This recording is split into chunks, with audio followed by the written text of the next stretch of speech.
నిర్ధారణకు అంతిమ నిర్ణయం డిఎన్ఏ టెస్ట్. ఉన్నది ఉన్నట్లుగా వాస్తవాలను శోధించి వివరించే మన డిఎన్ఏ టీవీ, మన రాష్ట్రం, మన ఛానల్. నమస్కారం, వార్తలకి స్వాగతం. ఈనాటి ముఖ్యాంశాలు. కేసరపల్లిలో నిర్వహించనున్న విశ్వ హిందూ పరిషత్ హైందవ శంకరావం భారీ బహిరంగ సభ ఏర్పాట్ల పనుల్ని పరిశీలించిన కేంద్ర మంత్రి భూపతిరాజు శ్రీనివాస వర్మ. సభ ఏర్పాట్లు, పనుల వివరాల్ని అడిగి తెలుసుకున్న కేంద్ర మంత్రి.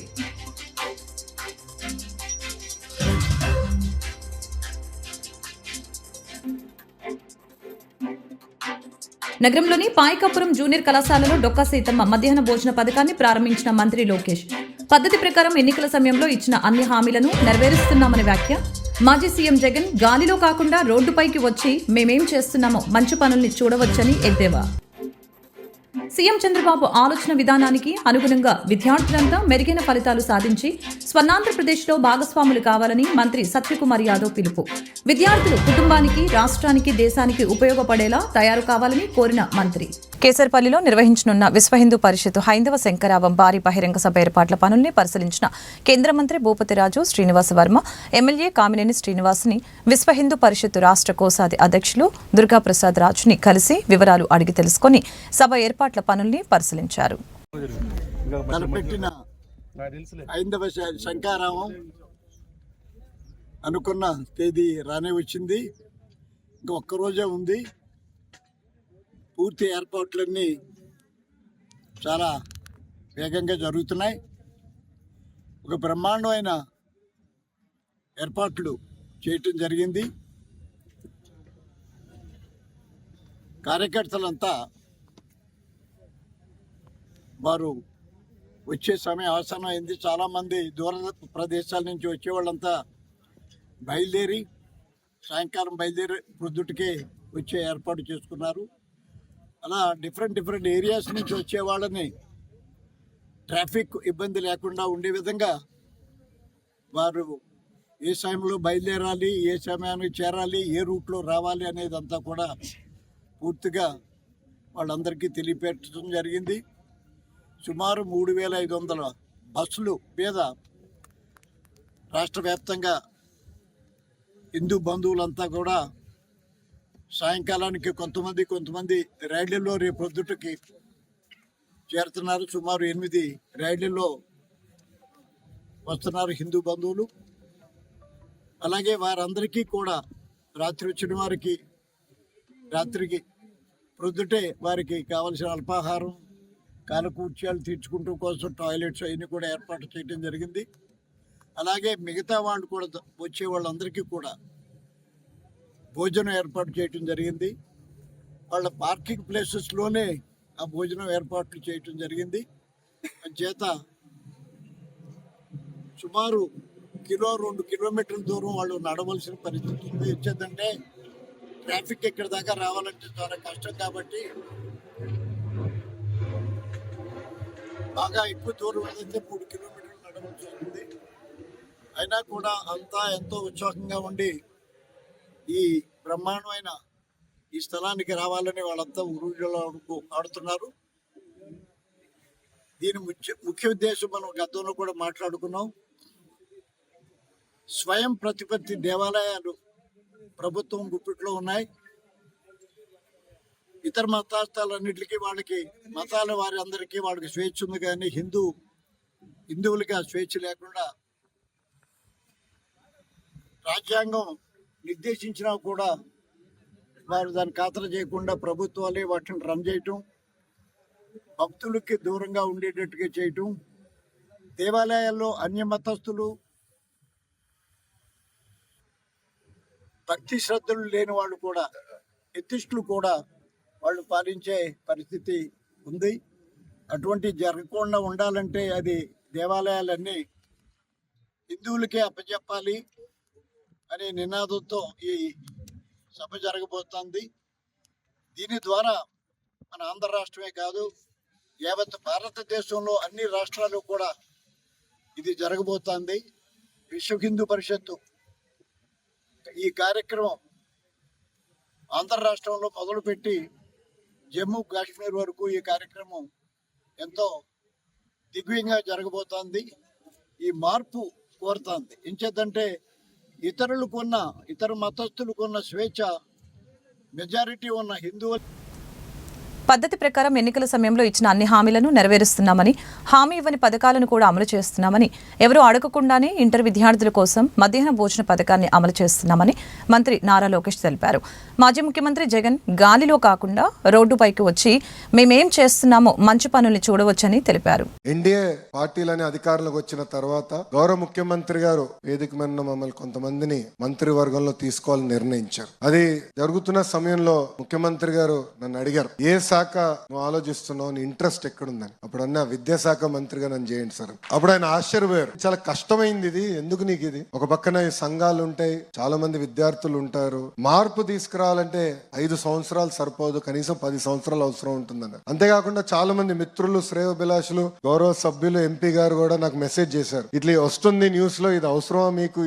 ఐటీ ఇండస్ట్రీస్ అదంతా కొంచెం ఈజీగా ఉంటుంది, సూట్ బూట్ వాళ్ళతో మాట్లాడుకోవచ్చు, ఇంత కష్టం మీకు ఎందుకన్నారు. అప్పుడు వాళ్ళు చెప్పా, బయట అందరూ అనుకుంటారు అన్నగారి మనవడు, బాబు గారి కొడుకు, ఈజీ లైఫ్ అని. కానీ మీరు చూస్తే ఎప్పుడు గెలవని నియోజకవర్గంలో నేను పోటీ చేశాను. మంగళగిరి నియోజకవర్గం మేము 1985లో గెలిచాం, దాని తర్వాత గెలవాల. ఆ నియోజకవర్గంలో పోటీ చేశా, 2019లో ఓడిపోయా. కానీ పట్టుదలతో మళ్ళీ నేను 5 సంవత్సరాలు కష్టపడి మొన్న ఆంధ్ర రాష్ట్ర చరిత్రలోనే 3rd హైయెస్ట్ మెజారిటీ నాకు మంగళగిరిలో వచ్చింది. ఇది మీ అందరికి ఎందుకు చెప్తున్నానంటే, జీవితం అనేది ఒక పరీక్ష లాంటిది. దేవుడు ఒక్కొక్కరికి ఒక రకమైన పరీక్ష పెడతారు. ఆ పరీక్షని జయించే శక్తి కూడా మనకి దేవుడు ఇస్తారు. ఈ మధ్యన చూస్తున్నా, ఒక ఎగ్జామ్ ఏదో ఫెయిల్ అవుతే ఆత్మహత్యలు చేసుకుంటున్నారు, ఆశ్చర్యపోతున్నా. అది నథింగ్, ఎందుకంటే సప్లిమెంట్స్ రాసుకోవచ్చు, మళ్ళీ పైకి రావచ్చు. దయచేసి ఇక్కడ ఉన్న మీరందరూ జీవితాన్ని ఒక పరీక్షగా తీసుకోవాల్సిన అవసరం ఉంది. నేను విద్యాశాఖ మంత్రి అయిన తర్వాత వేదిక పైన ఉన్న అధికారులందరినీ కలిసాను. అప్పుడు బోర్డ్ ఆఫ్ ఇంటర్మీడియట్ కమిషనర్ గా మేడం గారు ఉన్నారు, మేడం గారిని అడిగా. జనరల్ గా ఏప్రిల్ మాసంలో యాడ్లు తెగ వస్తాయి, 10th క్లాస్ ఇంటర్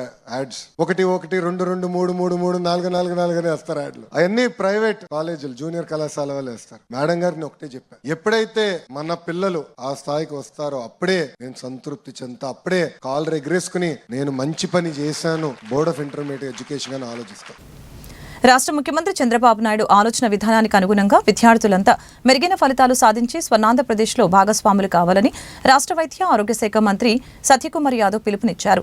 సంపద సృష్టిలో ఏ రకంగా భాగస్వాములు కావచ్చో విద్యార్థులు ఆలోచించండి. కుటుంబానికి, రాష్ట్రానికి, దేశానికి ఉపయోగపడేలా తయారు కావాలని మంత్రి కోరారు. Thank you sir. ఆర్కేఎస్కే ఉంది, దాంట్లో కూడా ఈ అనీమియా బారిన పడకుండా 51% అడలసెంట్ ఏజ్లో మీ వయసులో ఉన్న వాళ్ళు ఈ రాష్ట్రంలో 51% మంది అనీమియా బారి, అంటే రక్తహీనత బారిన పడుతున్నారు. 37% మంది బాలింతలు, అంటే ప్రెగ్నెంట్ ఉమెన్ వాళ్ళు అనీమియా బారిన పడుతున్నారు. వాటిని గుర్తించి ఇవాళ ఆర్కేఎస్కే కార్యక్రమాన్ని కూడా ఈ రాష్ట్రంలో విద్యార్థులు అందరికీ, పాఠశాలలో చదువుతున్న అమ్మాయిలకు ప్రత్యేకంగా వర్తింపజేసే కార్యక్రమం చేస్తున్నారు. ఇవాళ కూడా డొక్కా సీతమ్మ మధ్యాహ్న భోజన పథకాన్ని నాకు తెలిసి ఈ దేశంలో ఏ రాష్ట్రమైనా జూనియర్ కాలేజీలో దీన్ని ఇంప్లిమెంట్ చేస్తుందేమో లేదో నాకు తెలియదు. కోన శశిధర్ గారికి తెలిసి ఉండాలి. నాకు 10th క్లాస్ వరకు చేస్తారనే విషయం తెలుసు, కానీ జూనియర్ కళాశాలల్లో మొట్టమొదటిసారిగా మన రాష్ట్రంలో ప్రారంభం చేస్తున్నారు. దీనికోసం రాష్ట్ర ప్రభుత్వం చంద్రబాబు నాయుడు గారి నాయకత్వంలో 1900 కోట్లు ఖర్చు పెడతా ఉంది. ఇది కేవలం కడుపు నింపే ప్రయత్నం మాత్రమే కాదు, దాంట్లో మీకు పోషకాహారాన్ని అందించి మీరు అందరూ ఆరోగ్యంగా ఉండేలాగా, ఎందుకంటే ఆరోగ్యవంతమైన శరీరం ఆరోగ్యవంతమైన ఆలోచనలకు దారితీస్తుంది. ఆరోగ్యవంతమైన ఆలోచనలు ఆరోగ్యవంతమైన సమాజాన్ని నిర్మిస్తాయి. కాబట్టి మీరందరూ ఆరోగ్యకరంగా ఉంటే చదువులో మంచి ప్రగతి చూపించగలరు, పరిణితి చూపించగలరు, తర్వాత మీ జీవితాన్ని మీరు మలుచుకోగలరు, మీ భవిష్యత్తును కూడా మీరు తీర్చిదిద్దుకోగలనే ఉద్దేశంతో ఇవాళ మధ్యాహ్నం భోజన పథకాన్ని తీసుకొచ్చారు. గతంలో చేసి నేను రాజకీయాలు మాట్లాడదలుచుకోవాలి, కానీ గుడ్లు 6 రోజులు కానీ 5 రోజులు గుడ్లు పెడుతున్నారు. నేను ఇవాళ 25% తగ్గింది గుడ్ల ఇది. నేను ఇవాళ చూస్తున్నా, ఇవాళ అడిగా మా ఇంట్లో ఒక గుడ్డు ఎంత ఉందని, 6.5 రూపాయలు. 6.5 రూపాయలు 25% తగ్గించారంటే ₹62 తగ్గింది. ₹62 గతంలో ఎక్కడికి పోయేదో మరి నాకు తెలియదు. 34 లక్షల మంది విద్యార్థులు ₹62 ఇంటూ 5 రోజులు లెక్కేసుకోండి. అంటే గతంలో ఎంత అవినీతి జరిగేదనే విషయాన్ని, నేను రాజకీయాల గురించి మాట్లాడు, కానీ మీకు అన్నీ తెలిసి ఉండాలి. ఇవాళ అట్లా అవినీతి లేకుండా, పైగా ఇవన్నీ కాకుండా ఆ గుడ్డు మీద పేరుతో మీకు తెలుసు కదా స్టాంప్ వేసుకునేవాళ్ళు. స్టాంప్ వేసేవాళ్ళు, లేదా దీవెన అనేవాళ్ళు, లేదా కానుక అనేవాళ్ళు. దీవెనలు కానుకలు ఇవ్వడానికి మనం ఏమన్నా మన ఖజానాల నుంచి ఇస్తున్నాం కాదు. రాష్ట్ర ప్రభుత్వం ప్రజలు కట్టిన ట్యాక్స్ నుంచి వస్తూ ప్రజల అభివృద్ధి కోసం, ప్రజల సంక్షేమ ఫలాల కోసం అందించిన వానికి సొంతం. ఇవాళ ఈ పథకానికి ఎందుకు లోకేష్ అన్న మధ్యాహ్న పథకం అని పెట్టలేదు? ఎందుకు చంద్రన్న మధ్యాహ్న పథకం అని పెట్టలేదు? ఒక మహానుభావురాలు పేరు ఎందుకు పెట్టారు? ఎందుకంటే బాధ్యత కలిగిన వాళ్ళు చేసే పని అది. గతంలో అటు కాదు, అన్నిటికీ పేర్లు పెట్టుకునే దైవాంశ సంబూతులుగా భావించుకునే వాళ్ళు. మనము మీరు చెప్పండి పిల్లలు. రూరల్ ఇండియా ఫెస్టివల్ 2025ని ప్రధాని మోదీ ఈరోజు ఢిల్లీలో ప్రారంభించారు. ఈ సందర్భంగా ఆయన మాట్లాడారు. 2014 నుంచి గ్రామంలోని ప్రజలకు సేవ చేస్తున్నామని, అభివృద్ధి చెందిన భారత్ 2047 కోసం సమ్మిళిత గ్రామీణ భారతదేశాన్ని సృష్టించడమే ఈ పండుగ థీమ్ అని చెప్పారు. 9,000 से ज्यादा एफपीओ किसान उत्पाद संघ, उन्हें भी आर्थिक मदद दी जा रही है। हमने पिछले 10 सालों में कई फसलों पर निरंतर एमएसपी भी बढ़ाई है। साथियों, हमने स्वामित्व योजना जैसे अभियान भी शुरू किए हैं, जिनके जरिए गांव के लोगों को प्रॉपर्टी के पेपर्स मिल रहे हैं।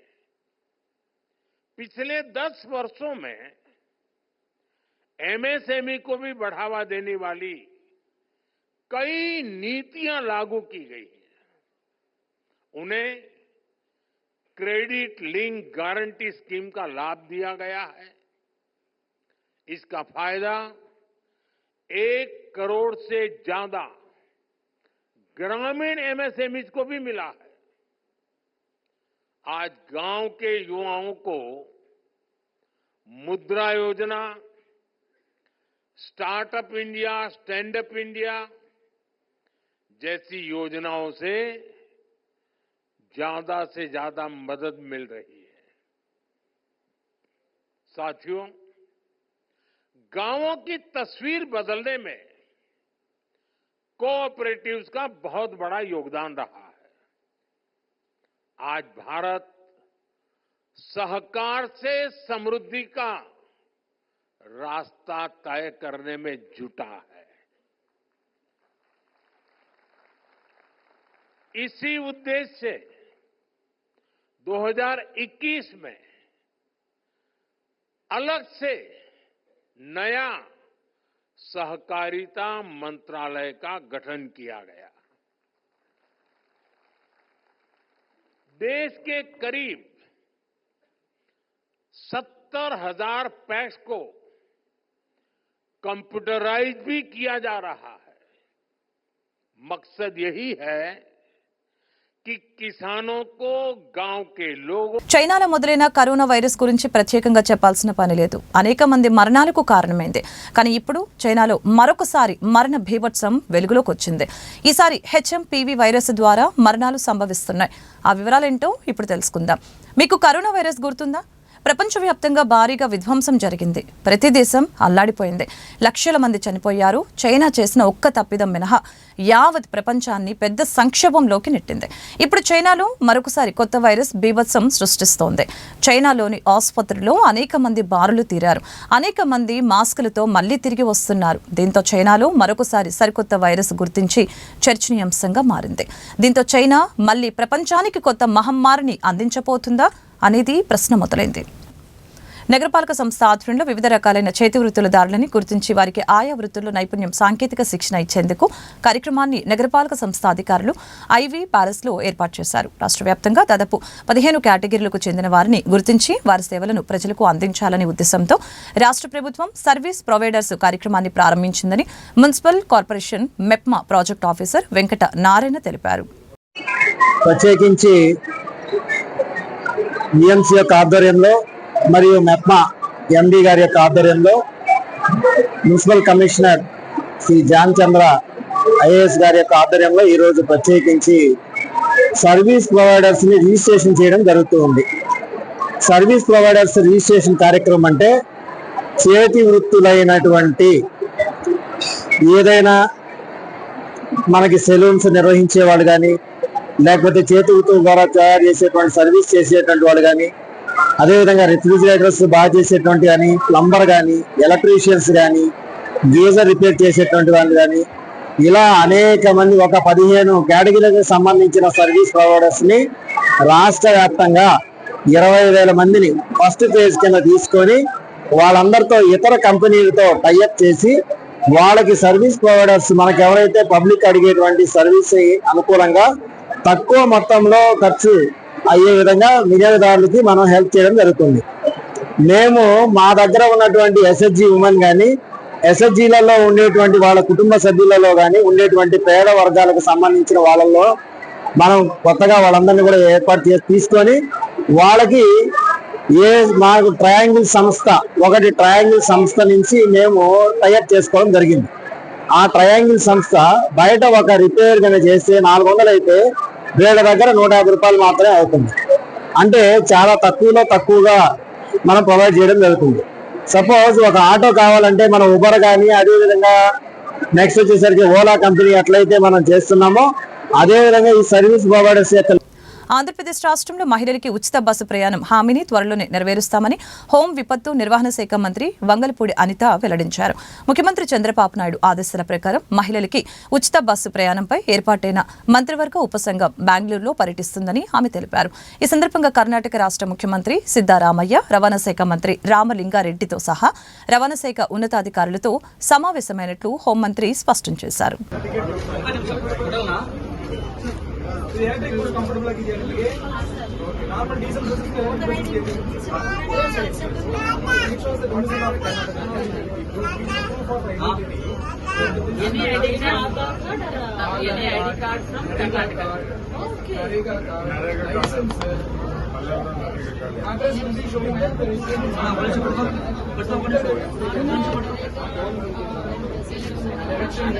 విద్యార్థుల్లో సృజనాత్మకతని వెలికితీయడానికి వైజ్ఞానిక ప్రదర్శనలు దోహదపడతాయని గుంటూరు జిల్లా విద్యాశాఖ అధికారి సివి రేణుక తెలిపారు. గుంటూరు పాత బస్టాండ్ సమీపంలోని ఉర్దూ బాయ్స్ స్కూల్లో శనివారం జరిగిన జిల్లా స్థాయి వైజ్ఞానిక ప్రదర్శనను డీఈఓ ప్రారంభించారు. మండల స్థాయిలో ప్రతిభ చూపిన ప్రదర్శనని జిల్లా స్థాయికి ఎంపిక చేయడం జరిగిందని చెప్పారు. ప్రతిభ చూపిన వారిని రాష్ట్ర స్థాయికి పంపుతామని తెలియజేశారు. జిల్లా స్థాయి సైన్స్ ఫెయిర్ మన గవర్నమెంట్ ఉర్దూ బాయ్స్ హై స్కూల్లో డీసీబీ హాల్లో ఉర్దూ బాయ్స్ హై స్కూల్లో జరుగుతుందండి. ఈరోజు ఒకరోజు పాటు జరుగుతుంది. దీనికి ముఖ్యంగా సైన్స్ ఫెయిర్కి సంబంధించి పాఠశాల స్థాయిలో కూడా పోటీలు నిర్వహించాము. పాఠస్థాయిలో విన్నర్స్ని మండల స్థాయిలో కూడా పోటీలు నిర్వహించడం జరిగింది. మండల స్థాయిలో ఫస్ట్ ప్రైజ్ వచ్చిన విన్నర్స్ అందరూ ఇక్కడికి రావడం జరిగింది. ఈ రోజు జిల్లా స్థాయిలో మండల ప్రైజ్లో ఫస్ట్ ప్రైజ్ విన్నర్స్ అందరూ ఇక్కడ పార్టిసిపేట్ చేస్తారు. ముఖ్యంగా ఈ సైన్స్ ఫెయిర్లో ఇండివిజువల్ కేటగిరీ ఉందండి. అందులో ఒక స్టూడెంట్, ఒక టీచర్, గైడ్ టీచర్ పాల్గొంటారు. అలాగే గ్రూప్ ఎగ్జిబిట్ ఉంది. 2 స్టూడెంట్స్, ఒక గైడ్ టీచర్ ఉంటారు. అలాగే మనకి టీచర్ ఎగ్జిబిట్ కూడా ఉంటుంది. సో ఈ మండల స్థాయిలో విన్నర్స్ అందరూ కూడా ఈరోజు జిల్లా స్థాయిలో చేస్తున్నారు. ఈ జిల్లా స్థాయిలో ప్రథమ, ద్వితీయ స్థానాలు పొందిన వాళ్ళని మనకి మరికొద్ది రోజుల్లో రాష్ట్ర స్థాయి పోటీలు కూడా జరగబోతున్నాయి. విజయవాడ లేదా గుంటూరులో జరిగే అవకాశం ఉంది. సో అక్కడ రాష్ట్ర స్థాయిలో విన్నర్స్కి కూడా సదరన్ సైన్స్ ఫెయిర్ అనేది జరుగుతుంది. పుదుచ్చేరిలో జరుగుతుంది. చివరి వారంలో జరిగే అవకాశం ఉంది. సో దానివల్ల ఈరోజు మనకి జిల్లా స్థాయిలో పోటీ నిర్వహిస్తున్నాము. పిల్లల్లో శాస్త్రీయ దృక్పథాన్ని పెంపొందించాలి, సైన్స్ పట్ల ఆసక్తిని పెంచాలనే ఉద్దేశంతో ఇది కేవలం ప్రభుత్వ యాజమాన్య పాఠశాలలకి మనం చాలా ఈ సైన్స్ ఫెయిర్ చేయడం జరుగుతుంది. రాష్ట్ర ప్రభుత్వం ప్రతిష్టాత్మకంగా కళాశాల విద్యార్థుల కోసం చేపట్టిన డొక్కా సీతమ్మ మధ్యాహ్న భోజన ప్రారంభోత్సవ కార్యక్రమం శనివారం గుంటూరు విమెన్స్ కాలేజీలో జరిగింది. జిల్లా కలెక్టర్ నాగలక్ష్మి అతిథిగా హాజరై మధ్యాహ్న భోజనాన్ని ప్రారంభించారు.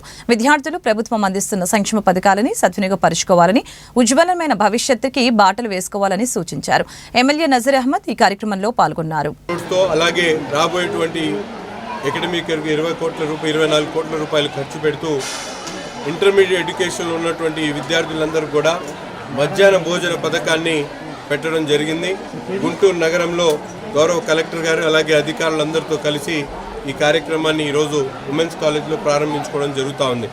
గత ప్రభుత్వం 2014-19లో పెట్టినటువంటి పథకాన్ని గత ప్రభుత్వం విద్యా వ్యాప్తి కోసం విద్య మీద ఎక్కడ శ్రద్ధ లేకుండా ఆ కార్యక్రమాన్ని పూర్తిగా తీసివేసినటువంటి పరిస్థితులు. ఈరోజు ముఖ్యంగా ప్రతి ఒక్క విద్యార్థి చదువుకోవాలి, వారి భవిష్యత్తు బాగుండాలన్న ఆలోచనతో ఎన్ని కష్టాలున్నా కూడా ప్రభుత్వం చెప్పినటువంటి మాట ప్రకారం ఈ కార్యక్రమాన్ని తీసుకొని 1,75,000 మంది పిల్లలకు అవసరమైనటువంటి పౌష్టికాహారం గుడ్డు, చిక్కీ, అలాగే రాగి జావతో పాటు అన్ని కూడా అందించడం జరుగుతూ ఉంది. కేవలం భోజన వసతులే కాకుండా మౌలిక వసతుల్లో కూడా శ్రద్ధ తీసుకొని కాలేజీల మరమ్మతుల దగ్గర నుంచి అభివృద్ధి చేసేటువంటి కార్యక్రమంతో పాటు అకాడమిక్ గైడెన్స్ ఇచ్చేటువంటి కార్యక్రమాన్ని కూడా నూతనంగా విద్యాశాఖ మంత్రిగా ఉన్నటువంటి నారా లోకేష్ గారు వివిధ స్థాయిల్లో పనిచేస్తున్నటువంటి పరిస్థితులు కనిపిస్తూ ఉన్నాయి. విద్యార్థులకు మానిటరింగ్ చేసేటువంటి కార్యక్రమంతో పాటు మెంటర్లను పెట్టి వాళ్ళకు అవసరమైనటువంటి కెరియర్ గైడెన్స్ చేసేటువంటి కార్యక్రమం, అలాగే వివిధ పెద్ద అంతర్జాతీయ జాతీయ సంస్థల ద్వారా వాళ్ళ దగ్గర నుంచి ఫీడ్బ్యాక్ తీసుకొని ఎవరికైతే విద్యార్థులు రాబోయేటువంటి అవసరాలను గుర్తించి వాళ్ళందరూ కూడా స్కిల్ ఎన్హాన్స్మెంట్ చేసేటువంటి కార్యక్రమాన్ని కూడా ఈ ప్రభుత్వం ఇంటర్మీడియట్ ఎడ్యుకేషన్లో పెట్టుకోవడం జరుగుతూ ఉంది. తప్పకుండా రాష్ట్రంలో ఉన్నటువంటి ప్రతి విద్యార్థికి కూడా ఉపయోగపడేటువంటి కార్యక్రమాలు చేస్తూ ఈ రాష్ట్రంలో ఉన్నటువంటి ప్రతి ఒక్క విద్యార్థికి కూడా ఉంచలైనటువంటి భవిష్యత్తు కల్పించేటువంటి క్రమంలో కూటమి ప్రభుత్వం ముఖ్యంగా నారా లోకేష్ గారు కృషి చేస్తున్నందుకు హృదయపూర్వకంగా ఆయనకు ధన్యవాదాలు తెలుపుతా ఉన్నాను. 22వ డివిజన్ శ్రీనివాసరావు తోట 6/4 లైన్ వేణుగోపాలపురం నందు సీసీ రోడ్డు అండ్ డ్రైన్స్ కి మరియు 20వ డివిజన్ నంబూరు సుబాని కాలనీ జెండా చెట్టు వద్ద ఆర్సీసీ కల్వర్టులకి శంకుస్థాపన చేసిన గుంటూరు పశ్చిమ నియోజకవర్గ ఎమ్మెల్యే గల్లా మాధవి. అయితే 6వ లైన్లో డ్రైన్స్ ని లిఫ్టింగ్ చేయడం జరుగుతుంది. ఓవరాల్ గా 30 లక్షల రూపాయల వర్క్ ఈ రోజు ఇక్కడ జరగబోతా ఉంది. అదేవిధంగా 20వ డివిజన్లో 10 లక్షల రూపాయల వర్క్ కల్వర్ట్ ఒకటి వేయబోతా ఉన్నాము. సో ఈరోజు అభివృద్ధి కార్యక్రమాలు ఇవి జరుగుతూ ఉన్నాయి. ప్రజలందరూ ఎప్పటి నుంచో ఈ యొక్క డ్రైన్స్తో చాలా అసౌకర్యంగా ఫీల్ అవుతూ ఉన్నారు. మీరు చూస్తే చాలా దారుణంగా ఉన్నాయి డ్రైన్స్. ఒకసారి ఇక్కడ మనం వార్డు విజిట్కి వచ్చినప్పుడు చూడడం జరిగింది. అప్పుడే ఎస్టిమేషన్స్ వేయించి వీటి వర్క్ చాలా ఫాస్ట్గా జరగాలి అని చెప్పి కోరడం జరిగింది. ఈరోజు ఆ వర్క్ని పురస్కరించుకొని కొబ్బరికాయ కొట్టడం జరిగిందండి. తొందరలోనే ఈ రోడ్స్ అని డ్రైన్స్ అదేవిధంగా కల్వర్టు ప్రజలకు సౌకర్యార్థం అందుబాటులోకి తీసుకొస్తామని చెప్పి సిబ్బంది చెప్పడం జరిగింది. గత వైసీపీ ప్రభుత్వంలో అభివృద్ధి అనేది శూన్యం. ఎక్కడ కూడా కనీసం రోడ్డు గుంతలు కూడా పూడ్చినటువంటి పరిస్థితి 5 సంవత్సరాలు ప్రజలు నరకం అనిపించారు. అలాంటి పరిస్థితుల్లో కూటమి ప్రభుత్వం ఏర్పడిన తర్వాత ముఖ్యంగా చంద్రబాబు నాయుడు గారి ఆధ్వర్యంలో, పవన్ కళ్యాణ్ గారి నేతృత్వంలో ఈ రోజున గుంటూరు పశ్చిమ నియోజకవర్గం అనేది అభివృద్ధి పథకం దూసిపోతూ ఉంది. ముఖ్యంగా మన ఎమ్మెల్యే గారు అయినటువంటి ప్రజానాయకుడు అయినటువంటి గల్లా మాధవి గారు ఎప్పుడైతే ఎమ్మెల్యేగా గెలిచారో ఆ క్షణం నుంచి కూడా ప్రతి ఒక్క డివిజన్ని పర్యటించి స్వయంగా ఆమె పర్యటించి క్షేత్రస్థాయిలో సమస్యలు ఎక్కడెక్కడ ఉన్నాయో తెలుసుకొని వాటిని క్రమ పద్ధతిలో ప్రాధాన్యత ఉన్న క్రమంలో ప్రతి చోట కూడా ఎక్కడైతే అవసరం ఉందో దాన్ని ఎక్కువగా సమస్య ఎక్కడ ఉందో అక్కడికి వెళ్ళి తెలుసుకొని పరిష్కరిస్తూ ఉన్నారు. ఆ క్రమంలో భాగంగా ఈ రోజున 22వ డివిజన్ శ్రీనివాసరావు తోట 6/4లో 2 రోడ్లు డ్రైనేజీ, అలాగే వేణుగోపాలపురంలో ఎప్పటి నుంచో వాళ్ళు అడుగుతూ ఉన్నారు. గత 5 సంవత్సరాలుగా వాళ్ళకి వైసీపీ నాయకులు చెప్పినా కూడా చెవిటోడి ముందు శంఖ ఊదినట్టుగా దుండమోటి మీద వానపడ్డట్టుగా ప్రవర్తించారు. కానీ ఇప్పుడు మనకి మంచి ప్రభుత్వం వచ్చింది, మంచి నాయకురాలు వచ్చారు. ఈరోజు వేణుగోపాలపురంలో కూడా రోడ్డు శాంక్షన్ అయింది. 18 లక్షలతో ఆ రోడ్డు వేస్తూ ఉన్నాం. ఈ సందర్భంగా మేమందరం కూడా మా మాధవ్ గారికి మరొకసారి హృదయపూర్వకంగా కృతజ్ఞతలు తెలియజేస్తాం.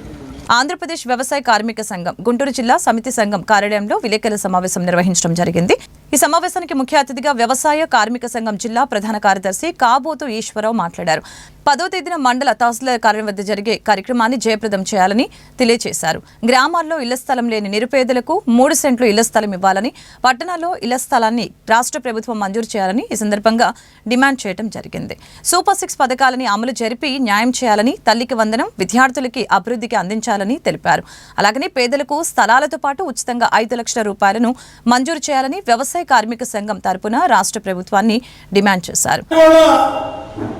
వాలంటీర్ల జీవితాలు అగమ్యగోచరంగా మారిపోయి డిగ్రీలు పీజీలు చేసినటువంటి వాళ్ళు కనీస అవసరాలకైనా ఉపయోగపడతాయని చేసేటటువంటి దాన్ని పూర్తి స్థాయిలో తొంగలో తొక్కారు. అలాగే చంద్రబాబు నాయుడు గారు ఎంత అన్యాయం అంటే తాను అధికారంలోకి వస్తే కరెంటు ఛార్జీల్ని పెంచను అని చెప్పడం మాత్రమే కాకుండా ఉన్నటువంటి ఛార్జీల్ని తగ్గిస్తాను, నమ్మండి తమ్ముళ్ళు అని ప్రతి బహిరంగ సభలో చెప్పారు. కానీ ఇప్పుడు కరెంటు ఛార్జీలు గతంలో స్విచ్ మీద చేస్తే జగన్మోహన్ రెడ్డి టైంలో షాక్ కొట్టింది, చంద్రబాబు టైంలో బిల్లు పట్టుకుంటేనే షాక్ కొడతాం. ఈ దశలో ప్రజలు ఆలోచించాల్సిన అవసరం ఉంది. మరొక ముఖ్యమైన అంశం, ఈ దేశంలో ఈ దేశానికి ప్రపంచ మేధావిగా వేణువుల కొనియాడబడుతున్నటువంటి డాక్టర్ బిఆర్ అంబేద్కర్ గారిని అమిత్ షా సాక్షాత్తు పార్లమెంటు సాక్షిగా దూషణ భూషణలకు దిగితే, వ్యంగ్యాస్త్రాలతోటి మాట్లాడితే దానిపైన ఈ రాష్ట్రంలో ఉన్నటువంటి చంద్రబాబు కానీ, పవన్ బాబు కానీ, జగన్మోహన్ రెడ్డి కానీ కనీసం ఖండించకపోవటం అంటే మీరు మోడీకి బానిసలా? కమిషనర్ పులి శ్రీనివాసుల్ని దూషించిన వైసీపీ డిప్యూటీ మేయర్ డైమండ్ బాబు. గత గవర్నమెంట్లో రద్దు చేసిన ఎఫ్డీలపై ఇప్పుడున్న అధికారులు వివరణ కోరుతున్న వైసీపీ డిప్యూటీ మేయర్ డైమండ్ బాబు. రాష్ట్ర వ్యాప్తంగా డిప్యూటీ మేయర్ తీరుని తప్పుపట్టిన ఐఏఎస్లు. మేము పబ్లిక్ రిప్రజెంటేటివ్, మీరు పబ్లిక్ సర్వెంట్స్.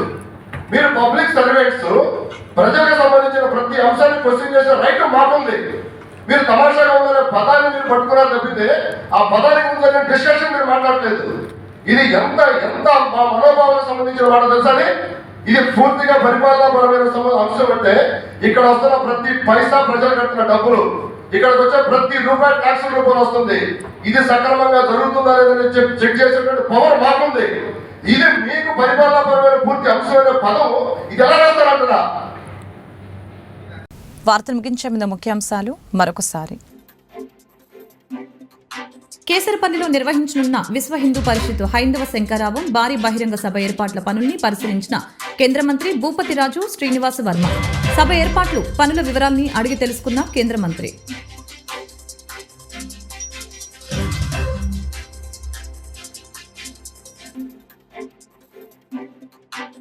నగరంలోని పాయకపురం జూనియర్ కళాశాలలో డొక్కా సీతమ్మ మధ్యాహ్న భోజన పథకాన్ని ప్రారంభించిన మంత్రి లోకేష్. పద్ధతి ప్రకారం ఎన్నికల సమయంలో ఇచ్చిన అన్ని హామీలను నెరవేరుస్తున్నామని వ్యాఖ్య. మాజీ సీఎం జగన్ గాలిలో కాకుండా రోడ్డుపైకి వచ్చి మేమేం చేస్తున్నామో మంచి పనుల్ని చూడవచ్చని ఎద్దేవా. సీఎం చంద్రబాబు ఆలోచన విధానానికి అనుగుణంగా విద్యార్థులంతా మెరుగైన ఫలితాలు సాధించి స్వర్ణాంధ్రప్రదేశ్లో భాగస్వాములు కావాలని మంత్రి సత్యకుమార్ యాదవ్ పిలుపు. విద్యార్థులు కుటుంబానికి, రాష్ట్రానికి, దేశానికి ఉపయోగపడేలా తయారు కావాలని కోరిన మంత్రి. ఈ వార్తలు ఇంతటితో సమాప్తం. మరొక బులెటిన్లో మళ్ళీ కలుద్దాం. నమస్కారం. నిజ నిర్ధారణకు అంతిమ నిర్ణయం డిఎన్ఏ టెస్ట్. ఉన్నది ఉన్నట్లుగా వాస్తవాలను శోధించి వివరించే మన డిఎన్ఏ టీవీ, మన రాష్ట్రం, మన ఛానల్.